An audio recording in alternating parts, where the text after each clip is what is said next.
banks, and they're talking about shutting off Netflix, Wells Fargo, Capital One. What's next on the agenda, and how did you arrive at this point concerning reparations? And also, they say they have a presidential candidate in Cornel West and a sponsor in the Honorable Salas Muhammad. Tell us a little bit about how we connecting those dots at this hour, sir. So thank you for the question. Reparations and getting Black people here in the hills of North America what is justly due to us has been a cause that I have been fighting for ever since I began in this struggle from Howard University in 1988, and ever since I began to be a mentee of the Honorable Dr. Khalid Abdul Muhammad in 1989. We have been fighting for the program of the Most Honorable Elijah Muhammad and his program to get our people justice. And so today, as we come off of the National Reparations Convention, which was produced by the Afro-descendant nation, of which I'm happy to be a lead member under the leadership of the Honorable Salas Muhammad, his struggle for reparations continues the work of the Honorable Elijah Muhammad, and this work is in line with my long-time work with the Honorable Khalid Muhammad, as well as the chairman, after him being the chairman. It also fits into my work as the chairman of the New Black Panther Party from 2001, 2013, and just recently for a couple of years. So I mean to say that this is fighting for our people, and what is due to us and just for us is it's a lifetime and career work, and we were honored to continue that on in Washington. And we have to press forward in this hour. This is a wild world we're living in. We're in an election world, and we have a assassination attempt on Donald Trump. This no good bastard, Donald Trump. He almost assassinated this devil. And I don't know how the audience is looking at that, but I'm sure they are looking at that.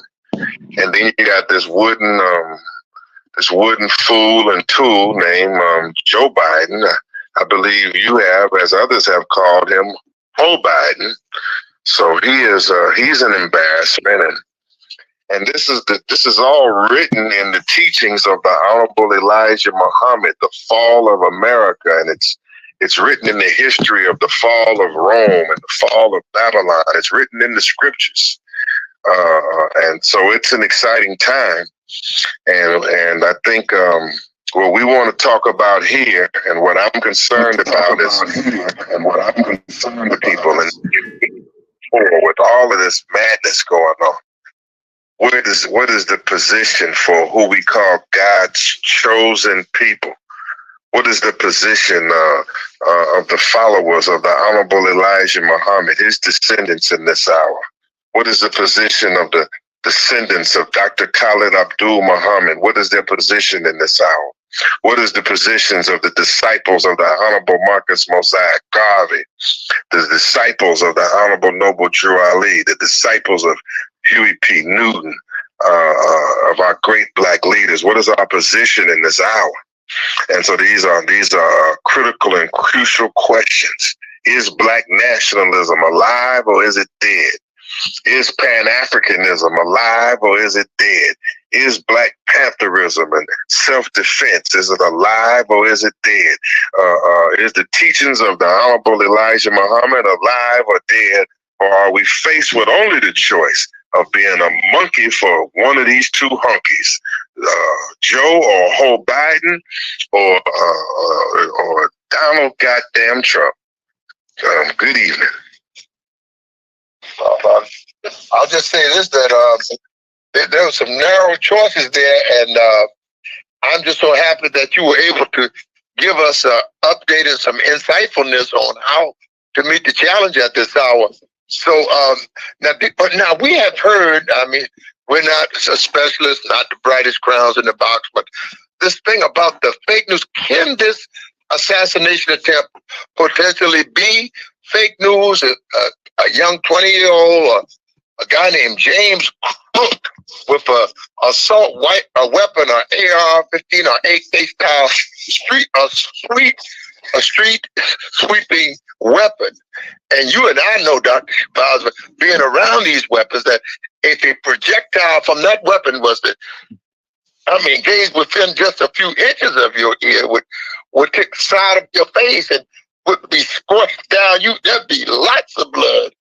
And this aim and this follow up, and then tomorrow the congressional hearing will contain the head of the Secret Service. Now, this is one of the first in modern history.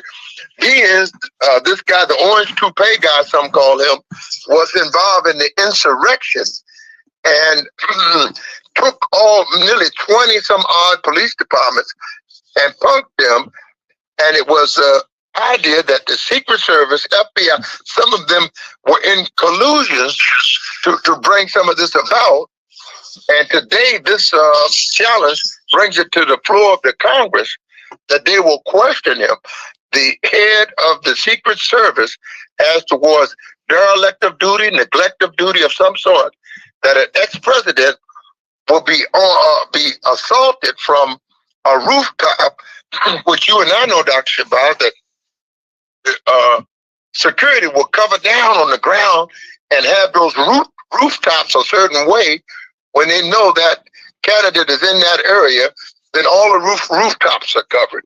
But this man, a young 20-year-old, is able to get a loaded weapon in, arms, ammunition, whatever's necessary, to squeeze off a few shots, and then killing. Both incidents have left a few body bags.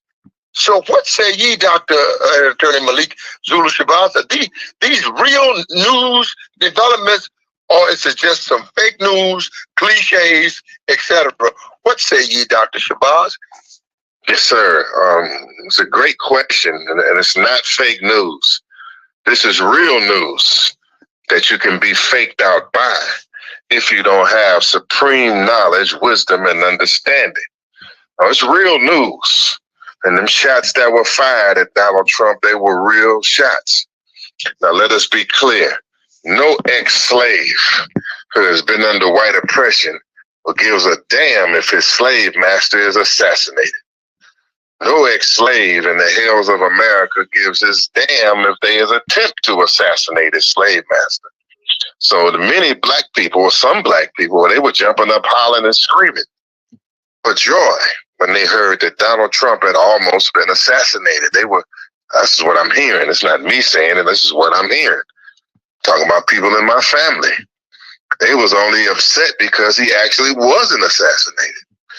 And innately we have to say that the slave, the ex-slave, to feel that way when his slave master is under attack, that means that God is working inside of that ex-slave. As long as that slave does not have another slave master that he's trying to protect and named Joe Biden. As long as you're not jumping for joy when it's happening for Trump, but then you, the white man's nigger, when it comes to Joe Biden, you out on his lawn barking, "Arf, arf," out on his lawn, making sure that nobody attacks your old crooked wooden Parkinson having goddamn whole body. As long as it's fair on all sides and you is hard on all white slave masters, and we have to understand that first of all, we don't give a damn.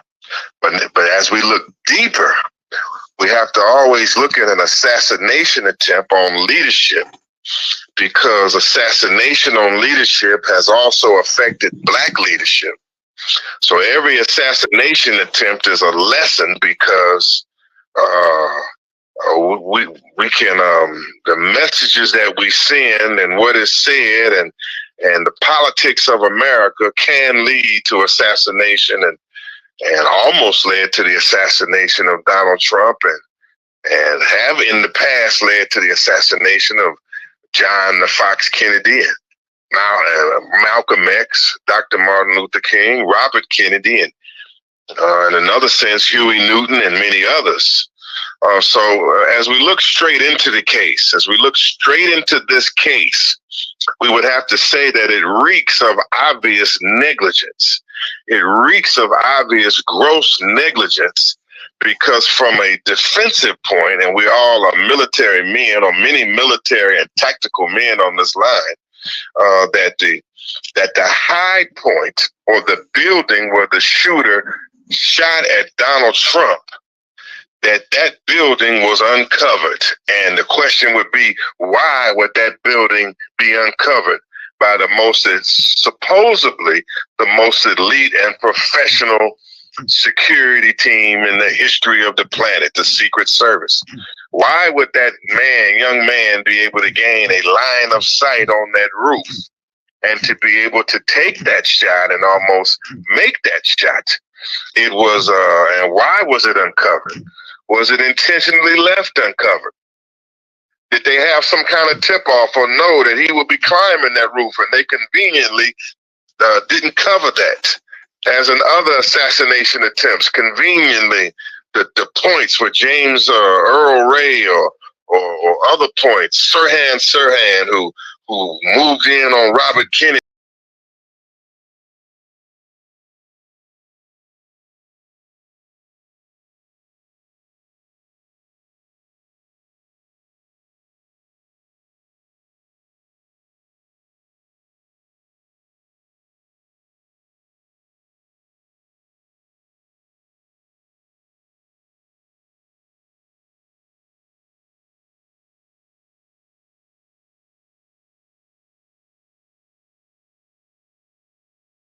Window, he didn't just pop out a window somewhere unexpected, like Kennedy's assassin, that he, Lee Harvey Oswald, but he was spotted coming down the goddamn street in some camouflage, that he scaled the wall, he got on a roof, and he was spotted by some men who began alerting the Secret Service, and he was on the roof and preparing for over at least a couple of minutes. And them minutes have got to be long minutes. Then more reports out today say that a police officer, a cop, went up there too, climbed up on the roof and spotted him. And he didn't take a shot at the man. They didn't say that he radioed or made an alarm or alert or he took a shot or whatever. They just say he backed down. He just saw him and backed the hell down. And then the man loaded up and took his shot at Donald Trump, which I believe was a real shot. A real shot. And so I would have to say that these are all of the things that conspiracy theorists have to work with, because we don't know whether the Secret Service was in on it or not. Or how could they be so sloppy? And what happened with the cop who saw him on the roof? And why did he back down? And how did all this lapsing and luncheon happen? Were they trying to set him up? Have they done everything to this old no-good devil, Donald Trump? Have they done everything to stop this cracker and have been unable to stop this cracker? This cracker has been through federal court conviction, 34 counts on trial and convicted. This devil has had a $350 million judgment on him, and then had to put up the bond for 75 or 80% of it, just of all of that money, which they thought they would break this cracker. They thought they would break him at another point, many points. They've impeached him twice: Georgia, Florida, New York. For the white man, he's for the white man and the white man only, and white man niggas. He is beyond Teflon Don. He's a white cracker savior for white America. He's a white cracker savior for white America, and he's a champion. Give me a minute. He's a champion for all of these white people who want to take back America, all of these straw chewing, tobacco chewing, overhaul wearing hillbillies and everybody else wearing these MAGA hats. He's a hero. And to be honest, from the white perspective, in this hour, he's a hell of a damn hero. He took a bullet for his, he's hated by everybody. He stands up and takes a bullet for his cause. He's surviving this shit. So according to the white man, his followers' perspective, that all of his acts are divinely ordained. I say that they're devilishly ordained, but they would say they're divinely ordained. And so to conclude on this, it's all very interesting in this hour. I say it was a real attempt. I would say that this is a dangerous hour. I would say that people that speak the truth and that have a following, that we can't take this lightly in America, that you can and will be assassinated here for what you are doing, and we better take heed and take note. Black power. Black power, black power. Now, on the flip side of the same equation of the orange toupee guy, Donald the Duck Trump was able to successfully duck or dodge the bullet, if you would like to say. But others are saying that if Joe Biden, that he's better known as Joe Biden, had been in on the hoax or in on the assassination attempt, that he would be just another dead cracker, because of the backdrop or the subordinating facts are that he has gone on the front line of 3 heads of state, etc., to take them out in the person of Saddam Hussein, in the person of Muammar Gaddafi, in the person of Osama bin Laden and others, that they say that Joe Biden is just, that you name your son Hunter, is be for sure, put an insurance policy that he's a goddamn killer. And they are hunters and killers by nature and character, according to some of the teachers of the most honorable Elijah Muhammad, and the fact that they're all seeking the #1 spot as killer, and the evidence is in the 59 body bags in Las Vegas, Nevada, when the Donald the Duck Trump had to manage the serial killer who shot off 500 rounds and striking 59 as victims and several others injured. And that Donald the Duck Trump managed that successfully. That means that the killing he was able to manage and mismanage damn near everything else. But with that said, with Joe Biden being on borderline of Parkinson's, barely able to, he has even went into a slumber, and they just call him old Sleeping Joe, and some call him Sleeping Ho. But nevertheless, big brother, what if Joe Biden had been in on this, would he be just another dead cracker, or do you see Ho having nothing to do with this assassination attempt? What say ye? If he's still there. Black power. Black power. Let me know if he's still on. Yes, sir. I'm sorry, he is the president. Okay, he is the president. Joe Biden is the president, and he ultimately controls the Secret Service. So you can take that for what it's worth. There is a white power struggle going on amongst white folks about who will rule America. As the most honorable Elijah Muhammad teaches, the Bible says, when Satan casts out Satan, how can his kingdom stand? When you see the intensifying war between MAGA and the right and the left, and they're wrapping up the rhetoric against each other. But let us not think that one devil is less murderous than another devil. All of them are devils. And if we look at their recent history, we can see that all of them have the blood of our leadership on their hands. Jimmy Carter, he tried to topple the Honorable Ayatollah Khomeini. He tried, but Allah took his helicopters and brought them down in the desert and crushed his forces in the desert and forced him out of office. But behind him came the Republican, old Ronald Wilson Reagan. And Reagan started to pick on Gaddafi. And he bombed Gaddafi and killed some of Gaddafi's children. And he was always picking on Gaddafi. But he took a setback when the Hezbollah, the Party of God, and the other revolutionaries in Lebanon attacked U.S. forces in Lebanon and the Beirut embassy in 1982, killing, I think it was in the range of 400 U.S. soldiers in the attack, and that's how that went. Reagan was a killer, but he took some killing.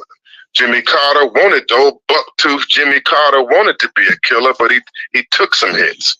But then the white man does not stop in his wickedness.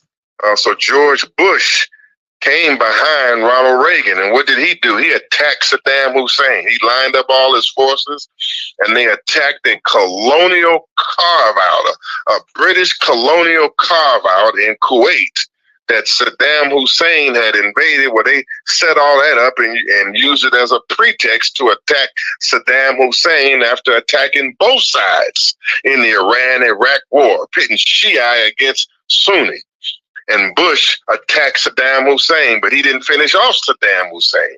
It had to come back to his son of some years later, old George Bush Jr.,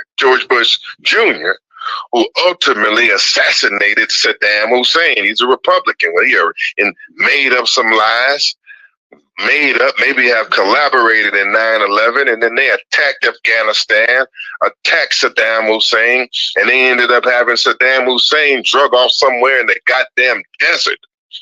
Found him in a foxhole in the desert, and put him on a kangaroo trial, and put him on trial, and killed Saddam Hussein, Saddam Hussein, with the help of some bamboozling quasi-neo-imperialist Uncle Tom Muslims over here in Iraq. So I'm trying to stick with me, because I'm trying to point out to you that the United States of America is built on violence, and it's built on murder. Okay, and the latest two men are just the same. Old genocide Joe Biden, he's just the same, because genocide Joe Biden was the vice president when Barack Obama as the president. When they teamed up on Gaddafi, they alleged that Gaddafi was committing some human rights violations. All the while they sit here and kiss the goddamn behind of the so-called state of Israel, of which genocide Joe Biden is responsible for the murder of 30,000 Palestinians, as genocide Joe Biden has sent the bombs that are killing innocent Muslim women, children, and babies. That is a charge to genocide Joe Biden in this hour. Well, he was the vice president when NATO, that operation, teamed up and killed Gaddafi. Ran our brother, the man that helped the Honorable Elijah Muhammad build the Stony Island Mosque in Chicago, the man that helped Louis Farrakhan on his rise, the man that's always been with us, Muammar Gaddafi. Well, Barack Obama, your black president. And that's when I went off on his ass. And goddamn Joe Biden, his vice president, and Hillary Clinton, when all three of these criminals teamed up and assassinated and murdered our brother and drove him out to the desert where he was grossly disrespected and killed out there in the desert by some Uncle Tom sand-dwelling goddamn Arabs, paid off by this beast and this no-good dog. And so, right now, what I'm telling you here, if you're on this goddamn radio broadcast, is that the United States of America has not changed, and Khomeini did not lie. It's not just the baby devil, it's the big daddy devil. He's not just a baby devil, but he's Shaitan al-Akbar. He's the big devil, the great Satan, and we gotta wake the hell up right now and understand that either we go for self or do for self, or it's all over in this madness. Because I'm tired of going back and forth between one devil and another devil, and one party and another party. All of these men are wicked. Absolutely. How? So in the wake of what you put there, we could go on for about an hour or two on this piece, but in the wake of what you're stating, and reparations were to be gained, do we need peacekeeping forces to protect our own vested interests? or is the majority of we the people depending on this government to supply safe and security, peacekeeping for security on we the people, security for black people at the hour of all the turmoil and violence, working its way all the way up to the Donald the Duck, and then all of the violence that pronounced Zionists. Joe Biden himself pronounced himself as a Zionist, and the killing of what is taking place in Palestine, and with the co-signing of what is taking place in the Ukraine, and them, the Bushes and the Trump saying, my friend Vladimir, and old wooden tooth Ronald the Reagan said, my friend Mikhail Gorbachev. But has any of these devils ever said that, befriended or said anything else in towards any real friendship towards us? If the orange toupee guy says, we built this, we built the Army, Navy, Air Force, Marines, we built these cities, roads and avenues and infrastructure. With all of that said, the Akibulanian people, do we need extra peacekeeping forces, or should we just rely on the good old USA government to protect us in this hour of violence, sir? At the top of this hour, as I conclude, I must say that we must appreciate, understand, and return to the teachings and the program of the Honorable Elijah Muhammad. That we must return and we must hold fast to the teachings and the program of the Honorable Marcus Mosiah Garvey. That we must hold fast to the best of the program and the teachings of Minister Malcolm X, the program and the teachings of the Honorable Huey P. Newton and the Black Panther Party, particularly the early Black Panther Party of 1966 through 1968, that we must return to the doctrine and the teaching of Kwame Ture. Now, the question is, how will we return in this hour? We're facing a leadership crisis. That's what we're facing. We're looking for love in all the wrong places. We need peacekeeping forces. We need a nation of our own, an army of our own, an economy of our own, and we can't give up in this hour. Now, a lot of our leadership has gotten older. Honorable Minister Louis Farrakhan is 91 years old.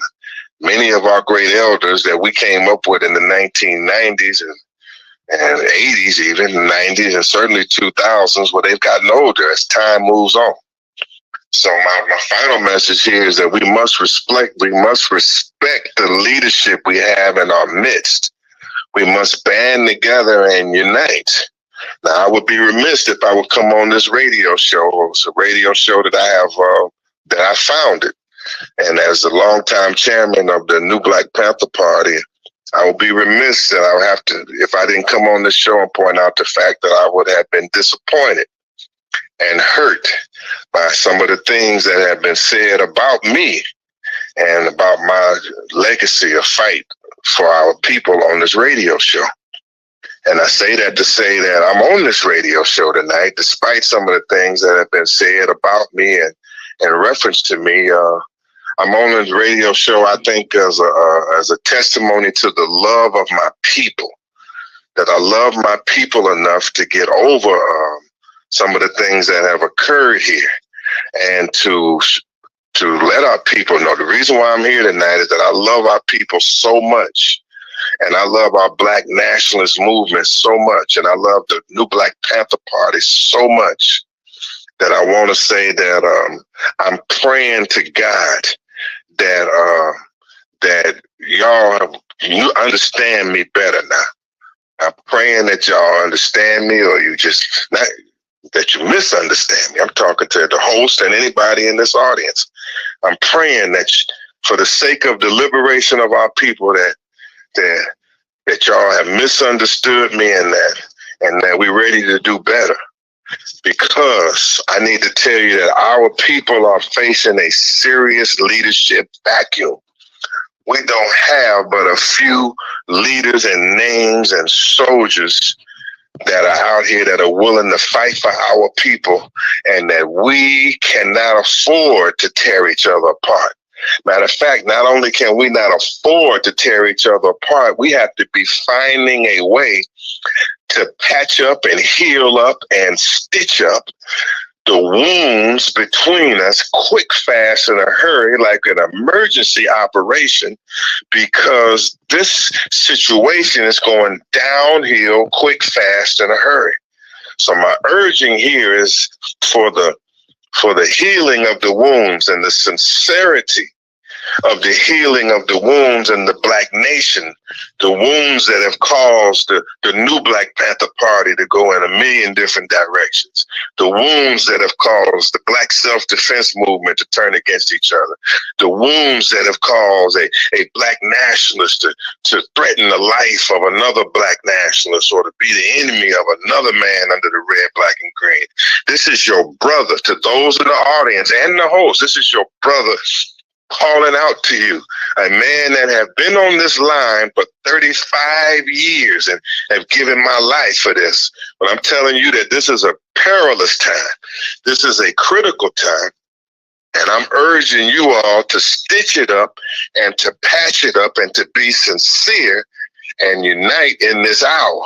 Because if we don't hold fast to all of those teachings and leadership that I named, if we don't hold fast and put it together, it could be lost for 1,000 years. And we could be stuck in this Uncle Tom subservient slave position we in, and all hope could be lost. But there is chance, but we must respect self and we must respect each other and our leadership. Imam Akbar has been out here. One thing I know about him is he loves Black people.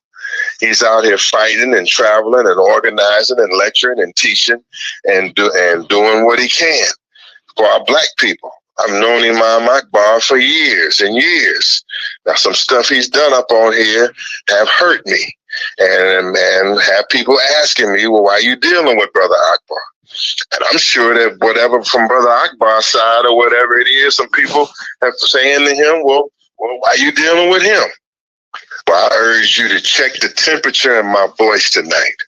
And I want you to check the temperature of my voice, and I want you to understand it on the level that it should be understood, man. I'm on this radio show tonight because I love Black people. I believe God has chosen Black people. I'm here to live and die for the cause that I stand on. And I'm urging all of y'all right now who are under the red, black, and green, who are under the star and crescent, followers of Garvey, Elijah, Malcolm, Huey, that we all settle our differences, because this devil is not to be played with in this hour. And either we're going to make this teaching work or nobody, brother. We got to have priest keepers. We got to have a nation of our own. We got to have full and complete reparations. We got to have a government of our own, and it can't be just talk. We are the ones who are living and breathing that can make it happen in our lifetime. This is our charge and our destiny. And if we don't do it, the next generation won't even know what it's about. Black power. Black power. Black power, brothers. Black power. Black yes, power. Indeed. Yes, indeed. Black power. We need the super team back together. I always wanted that and it's like, okay, we can't go wrong with the like the song say, we can't go wrong with the stuff y'all using. That's for sure. Yes, what I want to do right here is give the audience and the Black Light and all that network that's out there an opportunity to put in a few questions to Dr. and Attorney Malik Zulu Shabazz. Again, we want to thank you for covering down and making this Black boots on the ground time to heal all the wounds, to bring it together. And you know, the urgent, the same thing he's calling for, I've called for from day one. I've been consistent in servicing the needs of Black people and in reaching out. I've been on the front line, reaching out to everyone, including Dr. and Attorney Malik Zulu Shabazz, in an effort to always keep revolution. See, there are no permanent friends, and there are no permanent enemies in this Black revolution. But there is one common cause. There's one thread that should hold and pull us together, and that is Black revolution.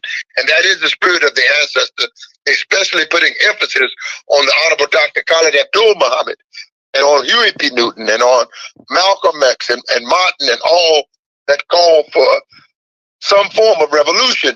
and the Honorable Elijah Muhammad, and the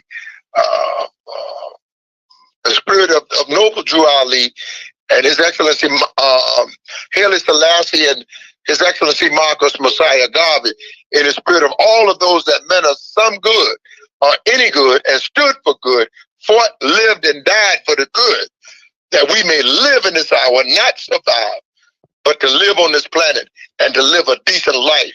And everyone that stood up for that, we come in the name of those ancestors and to team up with Dr. and Attorney Malik Zulu Shabazz and with those wide awoke revolutionaries. So get your questions in from Black Lightning and all of his networks on there. And it's one awesome crew that we got here today on Black Power. Black Power Radio, TV News on the air.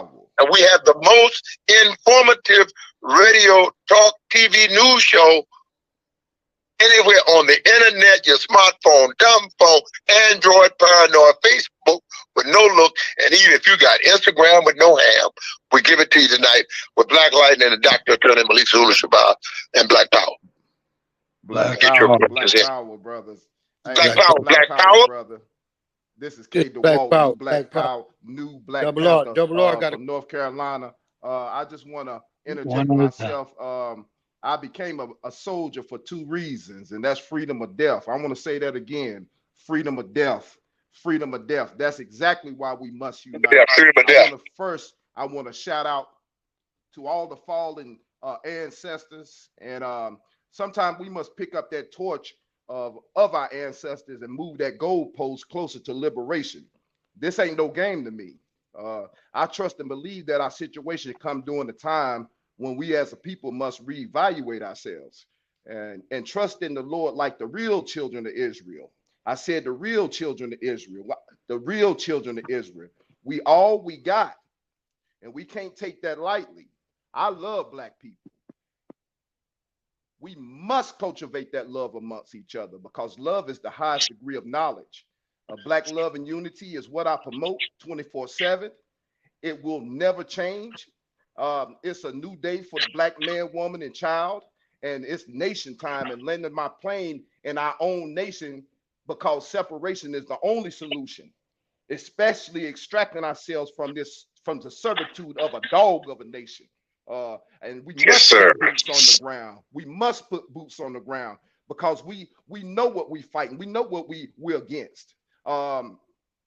Yesterday marked 18 years anniversary of my sister being viciously murdered in Jacksonville, North Carolina, and we believe it was mostly foul play done by the police department.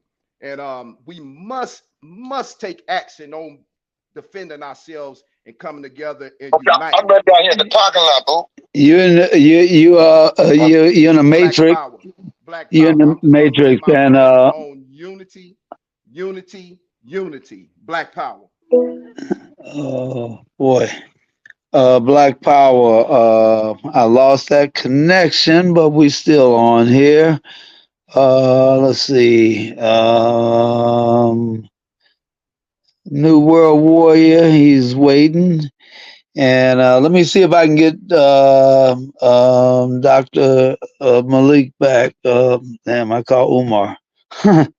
Say, well, man, that would have been that's a show in itself. But you're in the matrix. You was in a good spot wherever you was at first. Sometimes you got to just put your phone in a nice spot where it's going to be. Oh yeah, that's a lot better. Now let me see if I can get them back on the line because I'm a little confused. All right, when they cut off, I'm like, what happened? Yeah, it was inspiring. Oh man, I missed it. I hit the wrong. Oh boy. Well, here we go. Wait a minute, hold on. I was trying to add. Okay. Okay, I needed one mic on Dr. Malik because that was a pivotal point in history right there. You know what I'm saying? Because we got Dr. Malik, his all the forces black together again. It's like getting not get the band back together, but the orchestra back together. Black power, black power.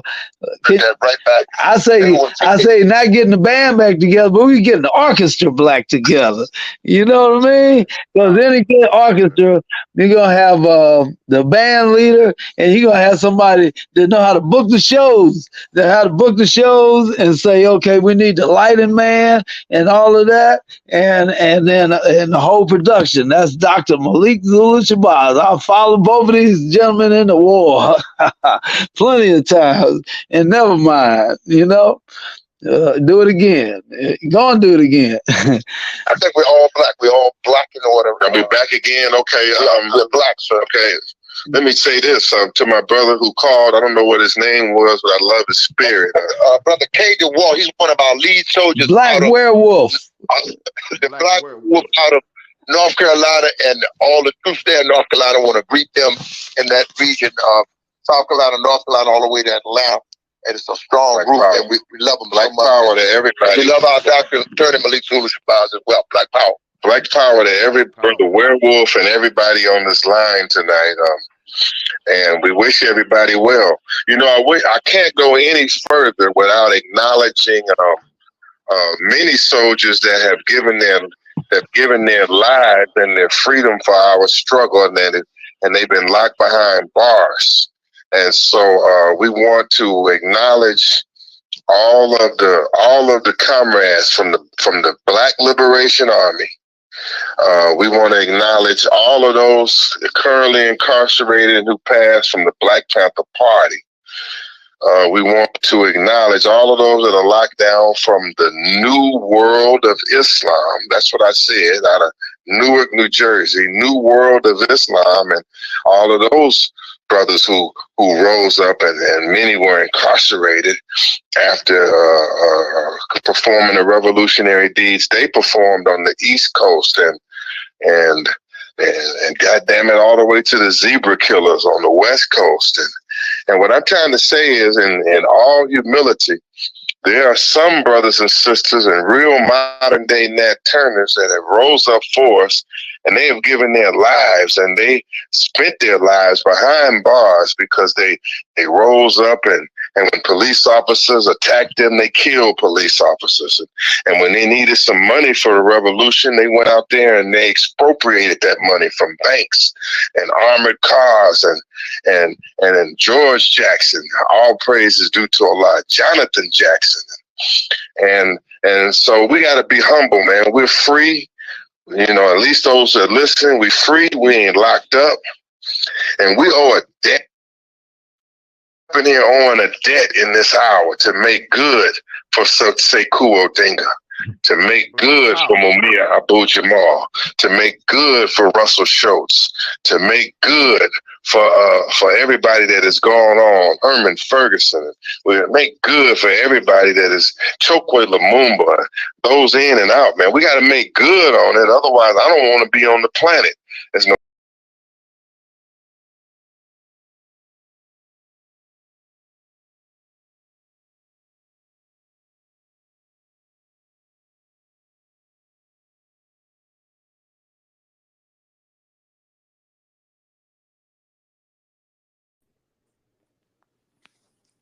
Yo, I can't hear you. You hear me? Black power, brother. Black power. Black power. That's deliberate.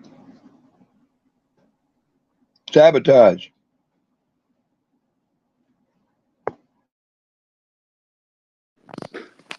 Black power, you hear me? Black power, yes, sir. I do. Okay. It's nation time, brothers. Nation time, brothers. Always has been, always will be. Separation is the only solution.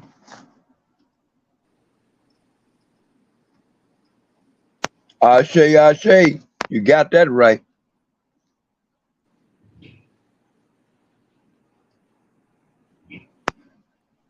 Sabotage going on, but you know what? Request permission to speak since we got airtime, y'all. Black love and unity.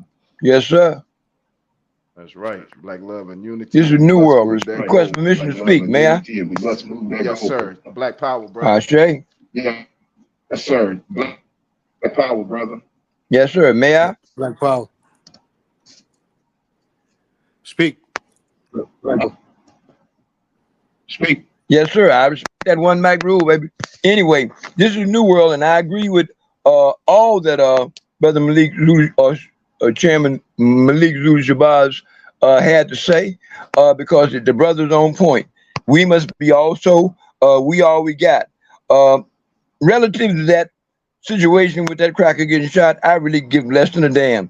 They're all on code with global white supremacy, diversionary distractions, to cause the children of the Most High to lose focus. Don't lose focus. Keep your eyes on the prize. Never forget, these devils here made 300 treaties with the Native Americans, never kept one. Don't think that they're going to change now. The Native American taught us, and said emphatically that the white man speaks with forked tongue. Nothing has changed except for time and geography. This is what we must keep in mind. We must create what we need. You ain't gonna find nothing out here that you need. I watch COINTELPRO eradicate everything that the Black Panthers and everybody else who did anything relative to liberation, including what Martin King died for, has been erased. I was in Washington, D.C. for the 50-year anniversary of regression, because there has been no progress. Everything that man gave his life for has been erased from the damn books. And if we allow that to continue and pretend we don't know it, we don't deserve to call the name of any of the ancestors whose shoulders we presently stand on. I'd like to share something right quick. As I said, I'm going to be not long but strong. It's called America the Wretched. Very simply, it says, looking back on America's history, such a sad and dismal lie, claiming greatness for crimes against humanity for centuries against the children of the Most High. They are still lying, cheating, stealing internationally like the devils they are, with their massive pretense of humanity, as we diasporic Africans suffer from their earthly presence, here, shedding tears only for pets and Russians. Not for my people will we ever see these devils cry. Shouldn't we be fed up with the murderers' marathon of global crimes against nature and humanity, while pretending to be the world's moral authority, killing men, women, and children globally by creating poverty consistently right in front of you and me, right in front of you and me, who turn our heads, pretending not to see this diasporic, felonious tragedy, travesty, barbaric, global, inhumane tyranny. These devils' greatness is but a fantasy for sure. The truth is that these goddamn devils are the worst disease the earth has ever had to endure. I dropped my mic, and I just want to say, family, we all we got. Ain't nobody coming. We unite or die. That's all that's left. Liberty or death. Freedom or death.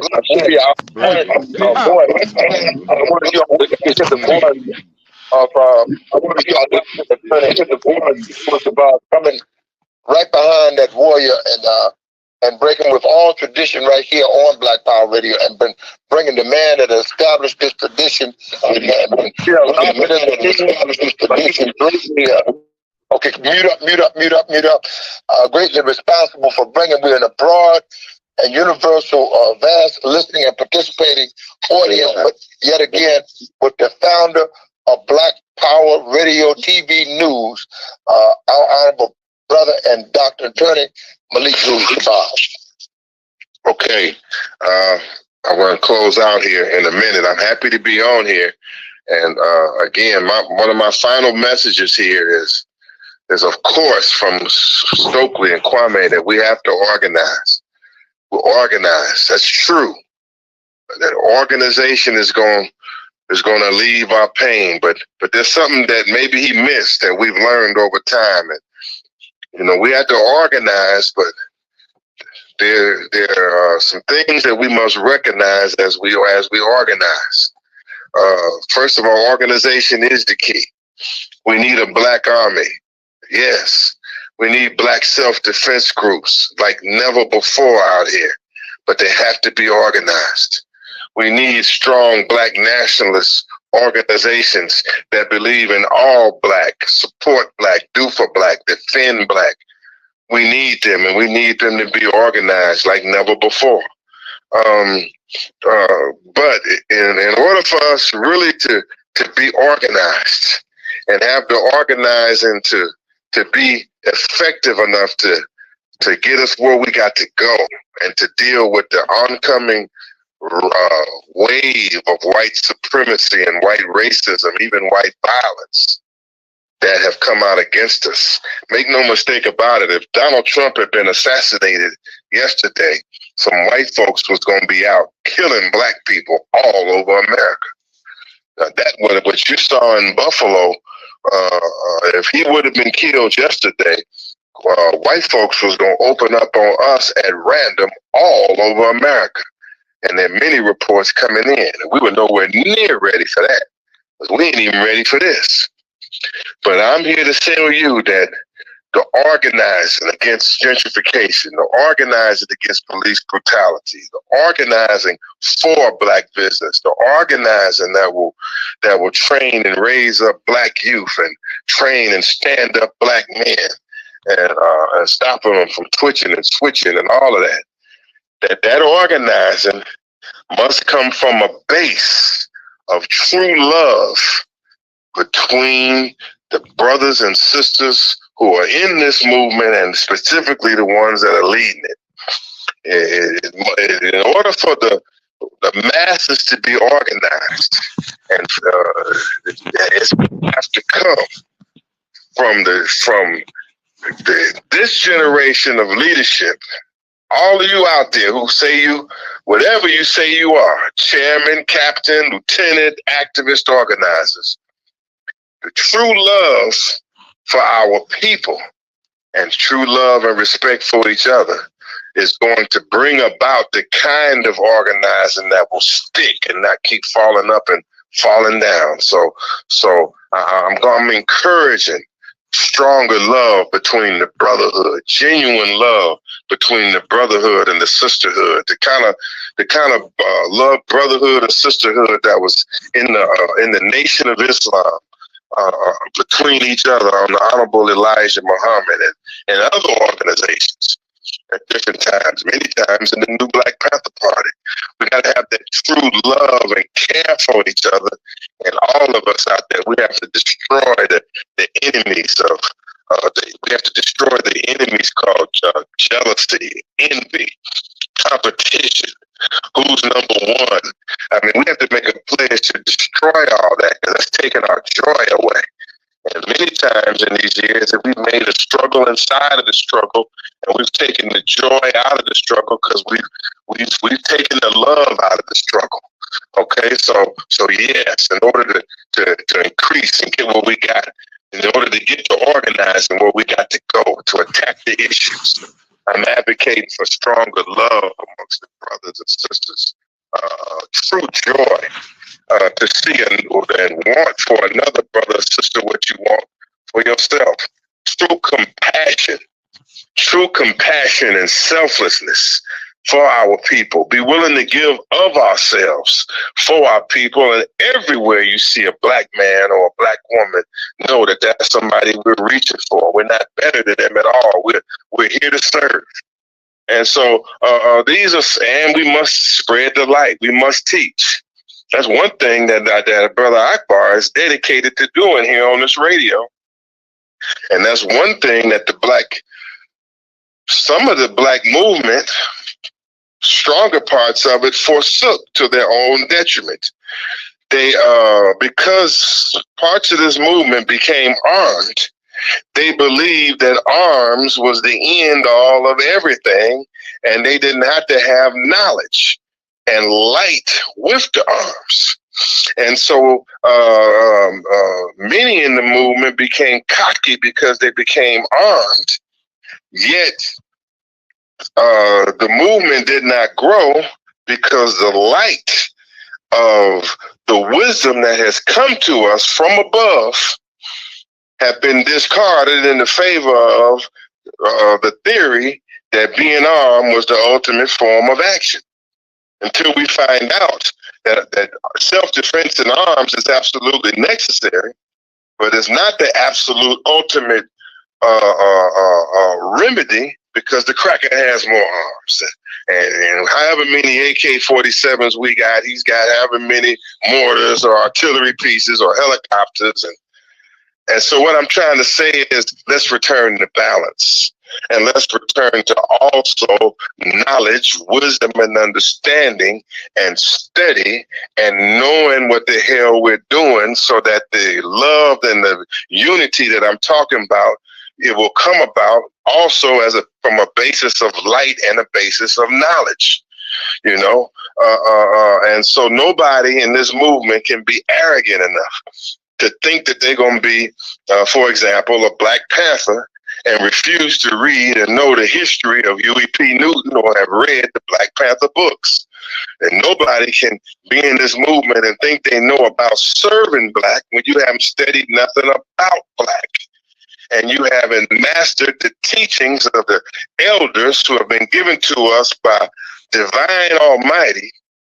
If you don't know these teachings, it's no use playing around in this movement. We have to absorb the light, and then we must go out here in the community and we got to teach. That's one thing that the Nation of Islam got on us as Black nationalists and advocates. Well, we stopped teaching. And some of us stopped knowing. And the key, my sisters and brothers, is when you out here in the ghettos and the hells of America, you had to go out there. And one thing that Black man and woman and that Black youth is going to appreciate, if you got that suit and bow tie on, if you got that Black Panther uniform on, if you open up your mouth and you know what you're talking about and can teach, you're going to be successful.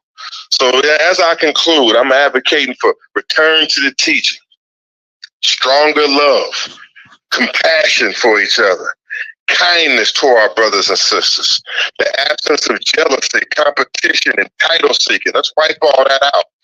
Let's spiritually get it together. Let's spiritually get it together as we prepare for physical warfare and building a nation of our own. And I'm here to help.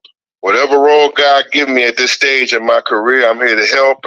And there's no Black man or woman on this line, Brother Akbar and Dynamite Lightning included, that I don't wish the best for in their career to raise our people up and to deal with this enemy whose time to expire is long overdue. Black power. Black power, Black power. Black power. You wanted to make your announcement, your August 6th event. Can you give us some background and give that announcement for us, please, sir? Yeah, we can. On August the 6th at the Everlife, is that the right name? Call it E-Life. E-Life at the Hampton Park Mall in Capitol Heights, Maryland, right there by Home Depot. E-Life used to be Everlasting Life restaurant in Capitol Heights.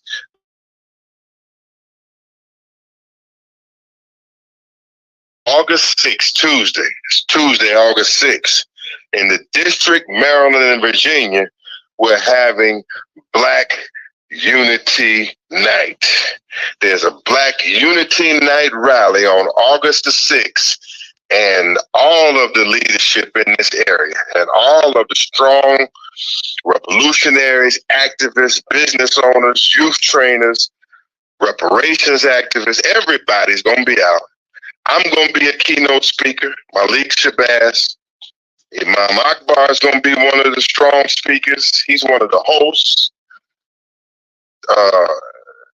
Minister Najee Muhammad, representing the Lost Foundation of Islam, he's going to be one of the key speakers.